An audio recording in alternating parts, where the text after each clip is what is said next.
यूं तो पशु भी अपने पैरों पे खड़ा होता है।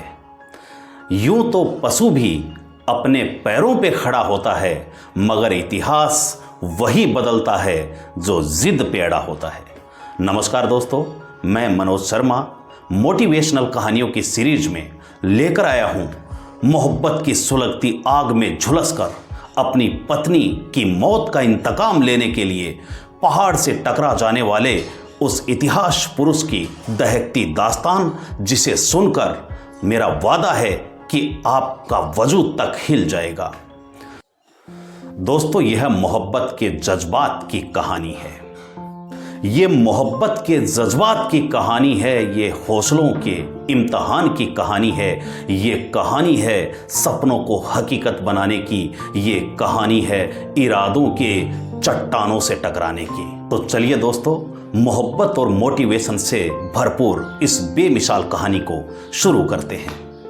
दोस्तों, बिहार राज्य के गया जिले का पहाड़ों से घिरा एक अत्यंत पिछड़ा गांव, नाम था गेहलोर। जी हाँ, ना स्कूल, ना अस्पताल, ना सड़क, ना बिजली, ना पानी, रोजगार का नामो निशान तक नहीं। भूखमरी के कारण लोग पलायन करने को मजबूर थे। सच कहूं दोस्तों, तो आजाद भारत के विकासवाद के मुंह पर तमाचा था ये गांव गेहलोर। इसी गेहलोर की मिट्टी में जन्मे एक आदिवासी नवयुवक ने वो कर दिखाया जिसे सुनकर बड़े बड़े सूरमाओं का दिल दहल गया, और ये सारी दुनिया, ये कायनात उसके सामने नतमस्तक हो गई। दोस्तों, ये विराट योद्धा कोई और नहीं बल्कि माउंट मैन के नाम से मशहूर दशरथ मांझी है। वो दशरथ मांझी जिसने अपनी पत्नी की मौत का बदला पहाड़ का सीना फाड़ कर लिया। ऐसा क्या हुआ था जिसके लिए दशरथ मांझी पहाड़ से भिड़ गए?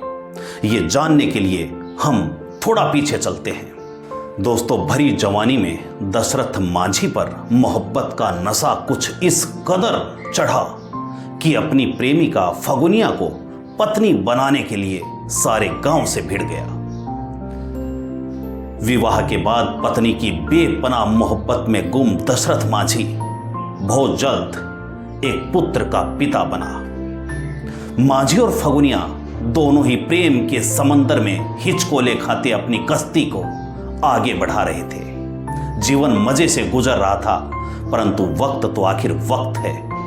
खुशियों की ये बारिश थमी और खौफनाक तूफान ने मांझी की बगिया तहस नहस कर डाली। दोस्तों, गर्भवती फगुनिया पहाड़ से फिसल कर गिरी और गंभीर रूप से घायल हो गई।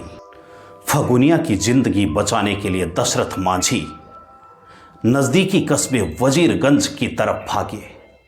दोस्तों, वजीरगंज जो गेहलोर से वैसे तो केवल 10 किलोमीटर की दूरी पर था, परंतु बीच में पहाड़ होने के कारण 70 किलोमीटर का चक्कर लगाकर पहुंचा जा सकता था। हॉस्पिटल पहुंचने में देरी होने के कारण फगुनिया जिंदगी की रेस हार गई। दोस्तों, फगुनिया मांझी के जीवन का आधार थी। आज वो आधार खिसक चुका था। मांझी बिलबिला उठा। एक अरसे बाद जब उसने होश संभाला तो देखा कि वो पहाड़ जो उसकी पत्नी की मौत का जिम्मेदार था, गर्व से खड़ा जैसे उसकी बेबसी पर अट्टहास कर रहा था। दोस्तों, मांझी ने निश्चय किया कि जिस पहाड़ के कारण उसकी जिंदगी वीरान हुई है, वह उस पहाड़ को ही उखाड़ फेंकेगा, ताकि अस्पताल पहुंचने में देरी के कारण किसी और का घर संसार कभी ना उजड़े। वर्ष 1960 में 26 वर्षीय मांझी हाथ में छेनी हथौड़ा और दिल में फौलादी अरमान लेकर जा पहुंचा पर्वत को ललकारने। जी हां दोस्तों, लोगों ने उसे पागल, बेवकूफ और सनकी करार दिया, लेकिन जैसा कि आप जानते हैं, कहा भी जाता है कि बहादुर कब किसी का आसरा एहसान लेते हैं। बहादुर कब किसी का आसरा एहसान लेते हैं, वही कर गुजरते हैं जो दिल में ठान लेते हैं। दोस्तों, मांझी भी कुछ ऐसे ही मजबूत इरादों वाला व्यक्ति था। पहाड़ के साथ शुरू हुई ये जंग बिना रुके, बिना थके लगातार 22 वर्षों तक चलती चली गई और अंततः पहाड़ को मांझी की जिद के सामने घुटने टेकने पड़े। दोस्तों, दुनिया के इतिहास का इकलौता उदाहरण है कि एक व्यक्ति ने बिना सरकारी सहायता के, बिना तकनीकी या मशीनी सहायता के, केवल छेनी हथौड़ी के दम पर अकेले के बलबूते 360 फीट लंबा, 30 फीट चौड़ा और 25 फीट ऊंचा पहाड़ काटकर एक रास्ता बना दिया। और जानते हो इसका परिणाम क्या हुआ? जो वजीरगंज कस्बा गहलोर से लगभग 70-80 किलोमीटर दूर हुआ करता था, आज उसकी दूरी मात्र 15 किलोमीटर रह गई थी। दोस्तों, आश्चर्य होगा कि गहलोर के अलावा अन्य 50-60 गांवों के लोग भी उस रास्ते को आज आवागमन में इस्तेमाल कर रहे हैं। साहस के प्रतीक इस योद्धा को सरकार के द्वारा पद्मश्री से सम्मानित किया गया। दोस्तों, इनके नाम पर डाक टिकट भी जारी हुआ। एक पत्रकार जब दशरथ मांझी का इंटरव्यू ले रहे थे तो मांझी ने कहा था कि ये पहाड़ मुझे कभी उतने ऊंचे नजर नहीं आए जितना लोग इनके बारे में बताया करते हैं।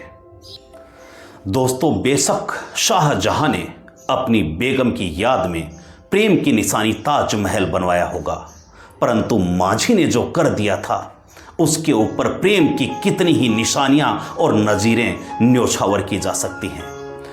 दोस्तों, संघर्ष, साहस और प्रेरणा के अप्रतिम प्रतिमान इस महामानव को मैं नमन करता हूं। दोस्तों, यदि सच्ची घटना पर आधारित ये कहानी आपको पसंद आई, मेरा प्रयास आपको सार्थक लगा, तो कृपया वीडियो को लाइक, शेयर और चैनल को सब्सक्राइब करके हौसला जरूर बढ़ाएं। बहुत बहुत धन्यवाद। जय हिंद।